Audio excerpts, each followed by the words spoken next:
ছাত্র শিবির বা জামাত যেটাই আপনি বলেন না কেন, তারা অনেক বেশি সুসংগঠিত এবং ক্যাডার ভিত্তিক একটি সংগঠন।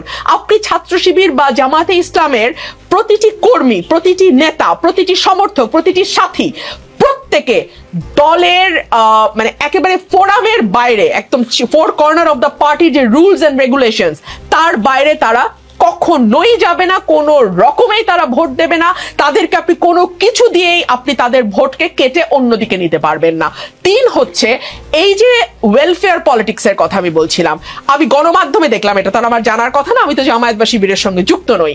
তারা বিভিন্ন জায়গায় স্টুডেন্টদেরকে নানানভাবে সহযোগিতা করেছে। ফর এক্সাম্পল ওয়াটার পিউরিফায়ার, প্রতিটি হলে হলে তারা ওয়াটার পিউরিফায়ার দিয়েছে। তারা স্টুডেন্টদের যারা হয়তো ততটা আর্থিকভাবে সক্ষম নয় তাদেরকে, তাদের ভালো ভালো কোচিং সেন্টার আছে, সেই কোচিং সেন্টারগুলোতে তারা বিনা পয়সায় কিংবা কম পয়সায় তাদেরকে কোচিং করিয়েছে। অর্থাৎ স্টুডেন্টদের সুখে দুঃখে একেবারে আজকে থেকে না, এটা 1 বছরের প্রস্তুতি না, কিন্তু এটা জামাতের বহু পুরনো প্রস্তুতি।